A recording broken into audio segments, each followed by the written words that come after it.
Hello student, welcome to this online lecture. आपण career oriented course advance diploma in insurance and risk मॅनेजमेंटमध्ये second unit personal development हा आपण study करत आहोत. त्यामधले 2 पॉईंट आपले कंप्लीट झालेले आहेत. ए प्रोडक्ट नॉलेज उत्पादन ज्ञान आणि बी आहे कस्टमर ओरिएंशन ग्राहक अभिमुखता. आपण थर्ड सब युनिट स्टार्ट करत आहोत. बिझनेस टार्गेट व्यवसाय लक्ष. आपण प्रोडक्ट नॉलेजमध्ये त्याची व्याख्याही बघितली. त्यानंतर कालच्या लेक्चरला आपण कस्टमर ओरिएंशन ग्राहक अभिमुखता म्हणजे काय हे आपण अभ्यासलेले आहे. त्यानंतर व्यवसाय लक्ष म्हणजे काय हे आपण आजच्या लेक्चरला अभ्यासणार आहोत. व्यवसाय हा आपल्या आजूबाजूला बरेचसे लोक हे व्यवसाय करत असतात, बिझनेस करत असतात. तर व्यवसाय हा कशाचा एक ध्येय ठेवून केलेला असतो. तर त्यामध्ये प्रॉफिट कमवणे हे एक त्याचे ध्येय असते, जेणेकरून प्रॉफिट कमवू शकतात. अनेक प्रकारचे व्यवसाय आपल्याला आपल्या आजूबाजूला दिसून येत असतात. अनेक मोठे मोठे व्यवसाय हे आपल्या देशात किंवा आपल्या जगात हे चालू असतात. तर त्यामध्ये आहे की अर्थव्यवस्थेची सद्यस्थिती लक्षात घेता सुपरिभाषित व्यवसाय लक्ष असणे नेहमीपेक्षा अधिक महत्त्वाचे आहे. प्रत्येकाला टार्गेट करणे कोणालाही परवडणारे नाही. विशिष्ट बाजारपेठेला किंवा व्यवसायाला लक्ष करून लहान मोठ्या कंपन्यांशी प्रभावीपणे स्पर्धा करू शकतात. स्पर्धा तर असतातच, कारण आत्ता फक्त एकच असा बिझनेस राहिला नाही की त्याला पर्यायी बिझनेस नसतील. प्रत्येक प्रोडक्टचे किंवा कोणत्याही वस्तूचे सेवांचे पर्यायी व्यवसाय हे तयार झालेले आहेत. फक्त एकच व्यवसाय निवडू शकत नाही, तर आपल्याकडे अनेक व्यवसाय असे आहेत की आपण ते निवडू शकतो. त्याचा जास्तीत जास्त वापर करून घेऊ शकतो. त्या वस्तू व सेवांचा वापर करू शकतो. ती खरेदी विक्री करू शकतो. अनेक व्यवसाय म्हणतात की ते सेवेमध्ये स्वारस्य असलेला कोणताही लक्ष करतात. विशिष्ट बाजारपेठेला लक्ष करणे याचा अर्थ असा नाही की तुम्ही तुमच्या निकषांमध्ये बसत नसलेल्या लोकांना वगळत आहात. त्याऐवजी मार्केटिंग डॉलर्स आणि ब्रँड्स संदेश एका विशिष्ट बाजारपेठेवर केंद्रित करण्यास अनुमती देत असतात. त्यामध्ये पण काय असतं की ब्रँड असतात, ब्रँडेड वस्तू असतात. आपल्या व्यवसायाची, आपल्या नावाची एक विशिष्ट ओळख निर्माण करणे म्हणजे ब्रँड असतं. व्यवसाय लक्ष हा संभाव्य ग्राहकांचा समूह आहे, ज्यांना तुम्ही उत्पादने किंवा सेवा विकण्यासाठी ओळखता. प्रत्येक गट लहान विभागामध्ये विभागला जाऊ शकतो. विभाग सामान्यतः वय, स्थान, उत्पन्न आणि जीवनशैलीनुसार गटबद्ध केले जातात. एकदा तुम्ही तुमचे लक्षित प्रेक्षक परिभाषित केले की तुमच्या व्यवसायाचे मार्केटिंग कुठे आणि कसे करायचे हे ठरवणे तुम्हाला सोपे जाणार आहे. संभाव्य ग्राहकांचा समूह म्हणजे काय असतं की व्यवसाय लक्ष हे असतं. व्यवसायामध्ये काय केलं जातं, तर जे ग्राहक असतात त्यांना टार्गेट केलं जातं. व्यवसाय लक्ष काय आहे, तर तुमच्या व्यवसायाची भरभराट होण्यासाठी तुम्हाला तुमचा ग्राहक कोण आहे हे जाणून घेणे आवश्यक आहे. म्हणजे तुमच्या व्यवसायात जर एखादा ग्राहक हा बाजारपेठेचा राजा असतो हे असे म्हटले जाते, तर त्याचप्रमाणे तुमचं बिझनेस आहे त्याचे जे ग्राहक आहेत ते कोण आहेत हे जाणून घेणे महत्त्वाचे आहे. तुमच्या ग्राहकांना जाणून घेतल्याने तुम्हाला तुमच्या उत्पादनासाठी किंवा सेवेसाठी पैसे देण्यास इच्छुक असलेल्या ग्राहकांना लक्ष्य करण्यात मदत होईल. तुमच्या ग्राहकांपर्यंत पोहोचण्याचा आणि व्यवसाय निर्माण करण्याचा हा अधिक प्रभावी आणि परवडणारा मार्ग आहे. तुम्ही खूप व्यापकपणे लक्ष ठेवल्यास किंवा तुमच्या उत्पादनासाठी किंवा सेवेसाठी पुरेसे ग्राहक नाहीत हे खूप उशिराने लक्षात आल्यास तुमची संसाधने ती तुम्ही वाया घालवाल. आपल्या बिझनेसमध्ये आपल्या व्यवसायामध्ये वस्तू व सेवांची खरेदी करण्यासाठी बरेचसे ग्राहक हे येत असतात. रोज म्हणजे प्रत्येक दिवस प्रत्येक तासात अनेक ग्राहक येऊन जातात. वस्तू खरेदी करतात, त्याचे पैसे देतात आणि जातात. आपल्या सेवांचा पुरेपूर वापर करून घेत असतात. तर अशा ग्राहकांना जाणून घेतल्याने जे उत्पादनासाठी किंवा सेवेसाठी जे पैसे देतात, मग त्या ग्राहकांना लक्ष करण्यात आपल्याला मदत होणार आहे. त्या ग्राहकांपर्यंत पोहोचणे हे आवश्यक आहे. तसेच व्यवसाय निर्माण करण्याचा हा अधिक प्रभावी मार्ग आहे, जेणेकरून तुम्ही ग्राहकांची मत जाणून घेऊन ग्राहकांपर्यंत पोहोचाल. ग्राहकांच्या निवडी, गरजा, त्यांची अपेक्षा या समजून घेणे आपल्याला सोपे होईल. ग्राहकांची गरज पूर्ण करणे म्हणजे व्यवसाय आहे. तर स्वतःला ग्राहकांच्या मानसिकतेमध्ये न्या. जेव्हा ग्राहक म्हणून तुम्हाला काय हवंय याचा अंदाज येईल, तेव्हा तुमच्या व्यवसायाच्या संधी ह्या वाढणार आहेत. प्रत्येक गोष्टीत प्रचंड स्पर्धा असलेल्या या जगात ग्राहकांवर संपूर्णपणे लक्ष केंद्रित करणाऱ्या, त्याच्या मागणीप्रमाणे पुरवठा करणाऱ्या आणि त्यांच्या गरजांबद्दल सतत पाठपुरावा करणाऱ्या संस्था याच येत्या काळात विजेत्या ठरणार आहेत. प्रत्येक संस्थेने ग्राहकाच्या सर्वानुरूपे समाधानावर लक्ष केंद्रित केलं पाहिजे आणि ते करण्यासाठी प्रक्रियेवर सतत काम केले पाहिजे. असं म्हणतात की समाधानी ग्राहक हा तुमचा निष्ठावंत ग्राहक असतो. बाजारामध्ये वस्तू आणि सेवा देणाऱ्यांचा तुटवडा नाहीये आणि या स्पर्धेच्या युगात प्रत्येक विक्रेता तुमच्या ग्राहकांकडे तुमच्यासारख्याच वस्तू आणि सेवा घेऊन उभा आहे. मग या ग्राहकाने तुमच्याबरोबर व्यवहार का करावा? या विषयावर गेलेल्या संशोधन आणि अभ्यासानुसार ग्राहक हा त्याच व्यक्तीबरोबर व्यवहार करतो जो त्याच्या वस्तू आणि सेवांची, विशेषतः त्यातील महत्त्वाचे प्रकार आणि ग्राहकाला त्यातून होणारा फायदा समजावून सांगतो. प्रत्येक ग्राहक हा त्याच्या समजुती आणि अनुभवाप्रमाणे वस्तू आणि सेवांचे मूल्य ठरवत असतो. म्हणजे त्याच्याप्रमाणे तो त्याला कोणत्या बार्गेनिंग करत असतो, जेणेकरून ग्राहकाला कमी किमतीमध्ये ती वस्तू किंवा सेवा मिळेल. हे मूल्य ब्रँडची प्रतिमा, विक्री करणाऱ्या व्यक्तीची प्रतिमा आणि भावनिक पातळीवरील निर्णयाशी संबंधित किंमत मोजण्यापासून येते. पण याही पुढे जाऊन व्यावसायिकाने ग्राहकाच्या गरजांचा आणि अडचणींचा विचार केल्यास विक्री प्रक्रिया परिणामकारक होऊ शकते. म्हणजे ग्राहकांच्या जर गरजांचा आणि अडचणीचा त्यांनी विचार केला की ग्राहकाच्या गरजा कोणत्या आहेत, तर त्याप्रमाणे व्यावसायिकाला त्याचा फायदा होऊ शकतो, जेणेकरून तो ग्राहकांच्या गरजानुसार उत्पादन घेऊ शकतो, प्रोडक्ट तयार करू शकतो. प्रामुख्याने असे पाहिले गेले की विक्री प्रक्रियेला गेलेली व्यक्ती आपले म्हणणे हे आपली वस्तू हे किती चांगली आहे, ती इतरांहून कशी सर्वोत्तम आहे आणि त्याची किंमत देखील कशी कमी आहे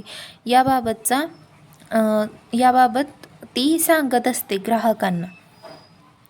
असे हे करताना ग्राहकाला काय अपेक्षित आहे आपल्या या वस्तू किंवा सेवेने, त्याचे प्रश्न सुटणार आहेत आणि त्यातून काय फायदा होणार आहे या गोष्टींचा विचार मांडत नाही. आणि याचमुळे बऱ्याचशा संस्था, व्यवसाय असतील त्या स्पर्धेच्या चक्रव्यूहात अडकतात. कारण त्यांच्यासारख्या इतर व्यवसाय किंवा संस्था असतील तर त्यासुद्धा ग्राहकांना पकडून त्यांच्या उत्पादनाची फक्त विक्री करण्यापाठी असतात. तुमची बाजारपेठ समजून घेऊन तुम्ही तुमच्या उत्पादनाची किंवा सेवेची योग्य ग्राहक गटाकडे अधिक प्रभावीपणे जाहिरात करू शकता.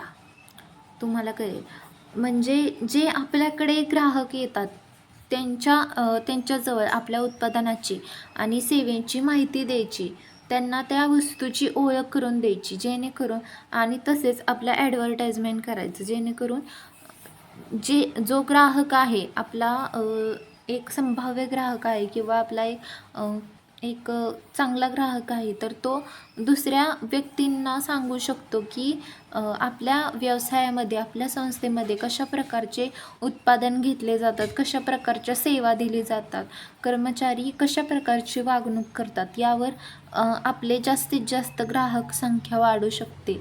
त्यानुसार ग्राहक एकमेकांना सांगून आपली ग्राहक संख्या वाढवू शकतात. मग त्यामध्ये तुम्हाला कळेल की ते कुठं आहेत, म्हणजे ग्राहक कुठे राहतात, ते कोणते माध्यम चॅनल वापरतात, त्यांच्या खरेदीच्या सवयी काय आहेत, तुमचे उत्पादन किंवा सेवा खरेदी करण्यासाठी त्यांना प्रवृत्त करण्यासाठी तुमचे मार्केटिंग कसे तयार करावे. म्हणजे यामध्ये आहे की ग्राहक हा कुठे राहत असेल, आपली व्यवसाय किंवा आपला बिझनेस कुठे आहे, त्या ठिकाणापासून ग्राहक किती अंतरावर आहे, ग्राहकांना कोणता त्रास होत नाही का, हे पण आपण बघितलं पाहिजे. तर त्यांच्या खरेदीच्या सवयी कशा आहेत, त्यांना कोणत्या प्रकारच्या वस्तूंची आवड आहे, त्यांची गरज काय आहे, हे पाहणे आपण किंवा लक्षात घेणे हे महत्त्वाचे आहे. आपण बघितलं आहे की प्रत्येक व्यवसायाचा प्रमुख हेतू हा नफा कमावणे असतो. तर तो बराचसा बरोबर सुद्धा आहे, पण पूर्णपणे नफा हाच हेतू नसून निष्ठावंत ग्राहक निर्माण करणे असावा. त्याप्रमाणे योग्य नफा होऊन ग्राहक पण संतुष्ट राहतील. निष्ठावंत ग्राहक निर्मितीसाठी ग्राहक आणि विक्रेत्यामध्ये होणाऱ्या व्यवहारामुळे ग्राहकांच्या प्रगतीला कसा हातभार लागणार आहे हे सोपे आणि स्पष्टपणे सांगणे फार महत्त्वाचे आहे, की जेणेकरून जी विक्रेत्याची ग्राहकांप्रती ग्राहकांपुढे जी वर्तन चालते किंवा त्यांचे जे संवाद होतात ते चांगले असले पाहिजे, जेणेकरून ग्राहक हा पुन्हा म्हणजे जेव्हा खरेदी करायला येईल तेव्हा त्याचे वर्तन चांगले होईल, जेणेकरून त्याला चांगली सेवा प्राप्त होणार आहे. विक्री प्रक्रिया पूर्ण झाल्यानंतर आपले उत्पादन जेव्हा ग्राहकाला अपेक्षित परिणाम देते तेव्हा तो आपला एक संतुष्ट ग्राहक बनतो आणि त्यातून त्याचा झालेला फायदा त्याला पुन्हा आपल्याबरोबर व्यवहार करायला प्रेरित करत असतो. निष्ठावंत ग्राहक निर्मितीसाठी विक्री प्रक्रियेच्या आधी ग्राहकांच्या अडचणी समजून घेणे गरजेचे आहे. आधी म्हटल्याप्रमाणे उत्पादन विक्री स्पर्धेच्या या युगात विक्रेत्यांची संख्या फार आहे. आत्ताच्या या डिजिटल युगात ग्राहक त्यांच्या गरजांबाबत अधिक जागरूक असतात. त्यांना पाहिजे असलेल्या वस्तू आणि सेवांचा ते इंटरनेटद्वारे शोध घेत असतात आणि अभ्यास करतात. तर अशा वेळी व्यावसायिकांचा अभ्यास देखील तेवढाच परिणामकारक असला पाहिजे. त्याजोगे उत्पादनाबाबत विचारल्या गेलेल्या प्रत्येक प्रश्नांची योग्य आणि अडचणी सोडवणारी उत्तरे देणे आवश्यक आहे. प्रत्येक विक्री प्रक्रियेच्या वेळी ग्राहकांच्या गरजेचा आणि हिताचा विचार केला गेल्यास हे ग्राहक आपल्या उत्पादनाची वेळोवेळी खरेदी करण्याची आणि त्यांच्याद्वारे आपल्या उत्पादनाची इतरांकडे शिफारस करण्याची शक्यता असते. चांगल्या व्यवसाय पद्धतीचा आणि प्रक्रियेचा समावेश करून संस्थांनी ग्राहक संतुष्टीची स्थिती प्राप्त करण्यावर भर दिला पाहिजे. तसेच संस्थेतील प्रत्येक किंवा बिझनेसमधील प्रत्येक ग्राहक संतुष्टी संस्कृतीचा परिचय करून देण्यासाठी संस्थात्मक संरचना आणि विक्रीची धोरणे याबद्दल परिपूर्ण माहिती ही संस्थेला असणे आवश्यक आहे. यामध्ये तुमचे उत्पादन किंवा सेवा खरेदी करण्यासाठी त्यांना प्रवृत्त करण्यासाठी तुमचे मार्केटिंग कसे तयार करावे. तर पहिलं काय आहे की तुमच्या मार्केटचे संशोधन करा.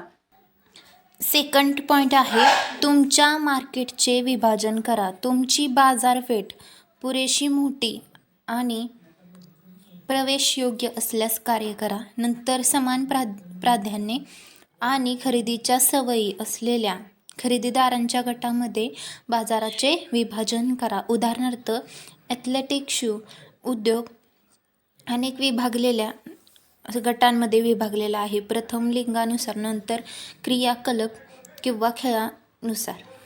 एकदा तुम्ही तुमचे बाजार विभाग ओळखले की तुम्ही प्रत्येक विभागासाठी तुमचा आदर्श ग्राहक हा परिभाषित करू शकता.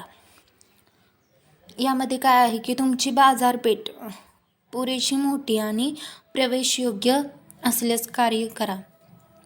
म्हणजे आपली बाजारपेठ कशी मोठी असली पाहिजे, आपला व्यवसाय मोठा असला पाहिजे. नंतर त्यांचं एक ॲथलेटिक शोचं एक उदाहरण दिलं आहे या उद्योगाचं. तर त्यामध्ये कसं की लिंगानुसार म्हणजे मेल फिमेल यानुसार त्यांचे शूज असतात. मेलचे वेगळे, फिमेलचे वेगळे. त्यानंतर जे स्पोर्ट्स शूज असतात ते त्यांचे पण प्रोडक्ट ते शूज तयार करत असतात. तर त्यानुसार अशी विभागणी त्यांनी केलेली आहे. तसे तुम्ही पण तुमच्या म्हणजे अनेक प्रकारच्या व्यवसायामध्ये विभाजन हे मार्केटचे विभाजन हे केलेच जाते, जेणेकरून एका स्वतःवर कोणतेही मार्केट किंवा बिझनेस चालवला जात नाही. बाजारपेठेच्या विकासाच्या आधुनिक परिस्थितीत सर्व ग्राहकांना एक उत्पादन किंवा सेवेसह संतुष्ट करणे जवळजवळ अशक्य आहे. प्रत्येकाच्या स्वतःच्या इच्छा, आवडीनिवडी, उत्पादनाकडून अपेक्षा असतात. म्हणून कंपन्यांनी विपणन धोरण आणि विपणन मिश्रण विकसित करताना ग्राहकांच्या आवश्यकता आणि अपेक्षांमधील फरक जाणून घेणे महत्त्वाचे आहे, जेणेकरून हे बाजाराला विशिष्ट गटांमध्ये विभाजित करून केले जाऊ शकते, ज्यापैकी प्रत्येकामध्ये सामान्य वैशिष्ट्ये आणि विशिष्ट हेतू आणि सेवांसाठी समान गरजा असलेले ग्राहक समाविष्ट आहेत.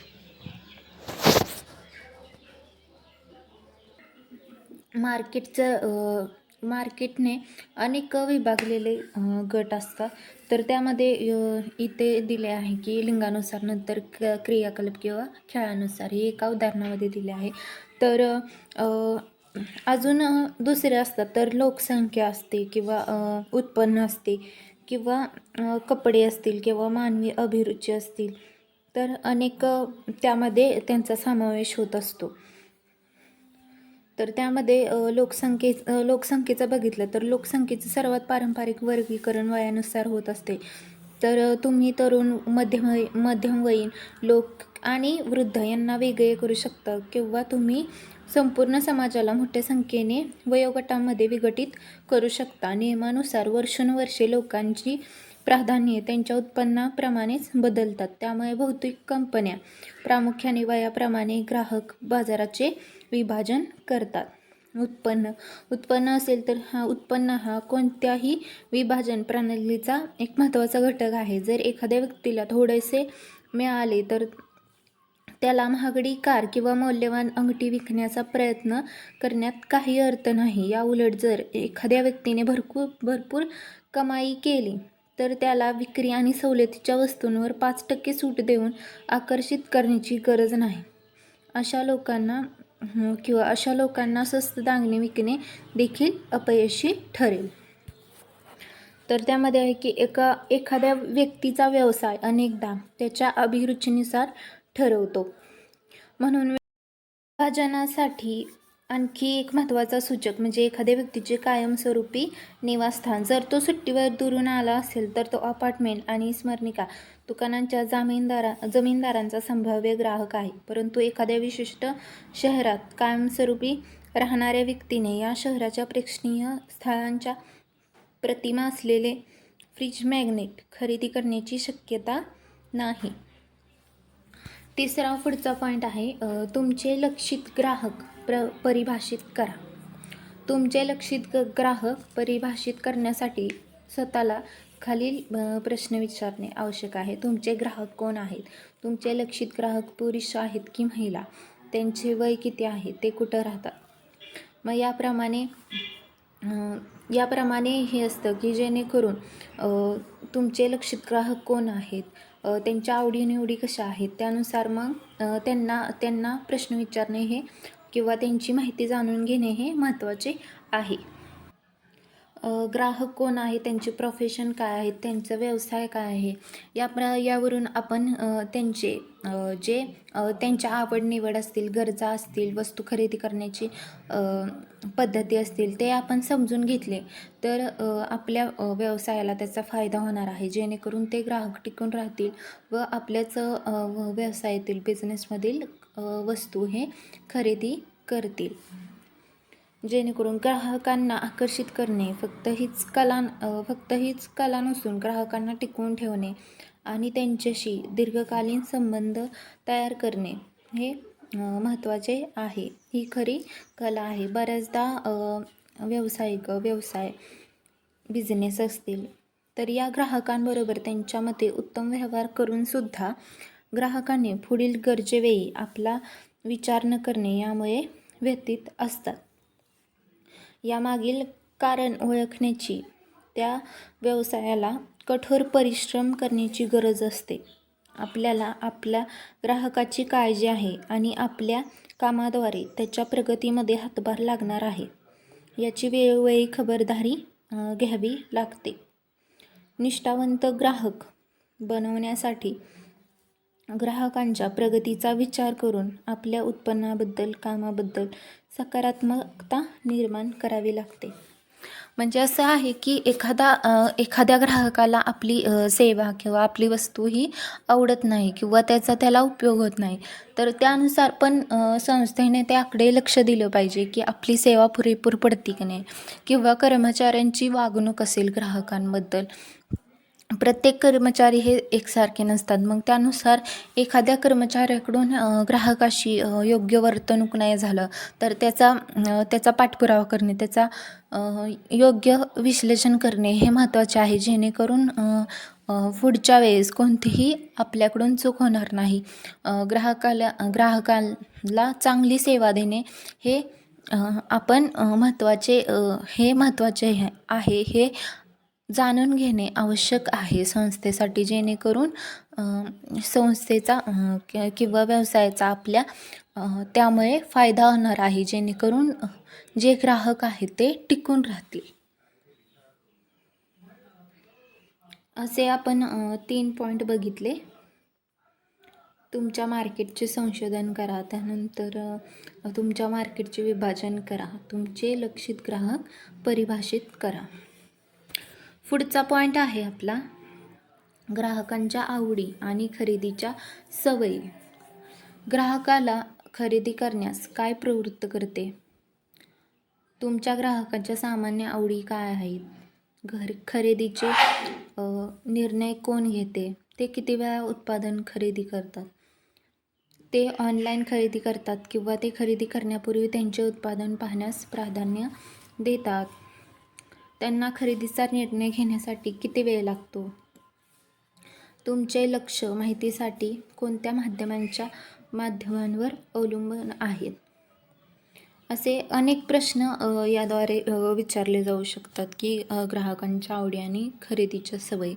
त्यामध्ये काय आहे की पहिलं ग्राहकाला खरेदी करण्यास काय प्रवृत्त करत असते? ग्राहकाला खरेदी करण्यास काय प्रवृत्त करत असते तर एखादी वस्तू त्याला गरजेची असेल तर ती एखादी वस्तू त्याच्याकडे नसेल ज्याची त्याला गरज आहे तर ती वस्तू तो खरेदी करू शकतो. किंवा एखादी वस्तू एखाद्या मॉलमध्ये गेलं, एखाद्या कंपनीमध्ये गेल्यानंतर एक पर्यायी वस्तू त्यामध्ये असतील, तर त्यामध्ये एखादी आकर्षित करणारी वस्तू असेल, तर ती म्हणजे एखाद्या वस्तूची आपल्याला गरज नाही, परंतु ती वस्तू आपल्याला आवडली या उद्देशाने आपण ग्राहक हा ती वस्तू खरेदी करत असतो. फक्त आवडली म्हणून ती वस्तू खरेदी करत असतो, जेणेकरून त्याला काहीही उपयोग नसतो. मग यामध्ये चैनीच्या वस्तूंचा पण समावेश होतो. दुसरा प्रश्न आहे की तुमच्या ग्राहकांच्या सामान्य आवडी काय आहेत? म्हणजे दररोजच्या नियोजनातले त्यांच्या सामान्य आवडी काय आहेत? त्यांना कोणत्या वस्तूंची गरज लागते? याच्यावरून पण त्यांच्या काय सवयी आहेत हे आपल्याला कळते. खरेदीचे निर्णय कोण घेते? घरात 2 व्यक्ती आहेत, पुरुष महिला, तर त्यामध्ये कोण खरेदीचे निर्णय घेतात? पुरुष घेतात का महिला घेतात? त्यानुसार ते किती वेळा उत्पादन खरेदी करतात, म्हणजे एखादी वस्तू त्यांना ते किती वेळा खरेदी करतात किंवा कोणत्या वस्तूंची त्यांना जास्त गरज आहे किंवा आवड आहे, त्यानुसार ते खरेदी करत असतात, हे बघणे आवश्यक आहे. ते ऑनलाईन खरेदी करतात किंवा ते खरेदी करण्यापूर्वी त्यांचे उत्पादन पाहण्यास प्राधान्य देतात. आजच्या डिजिटलच्या युगामध्ये जास्तीत जास्त लोक हे ऑनलाईन शॉपिंगला महत्त्व देत असतात, जेणेकरून ते म्हणजे वेळ आणि पैसा पण त्यातून कमी खर्च केला जातो, जेणेकरून आपण घर बसल्या कोणत्याही वस्तूंची ऑर्डर देऊ शकतो. त्यामध्ये सगळ्या ज्या जीवनावश्यक वस्तू असतात त्यांची आपण खरेदी किंवा सामान्य वस्तूंची खरेदी करू शकतो ऑनलाईनद्वारे.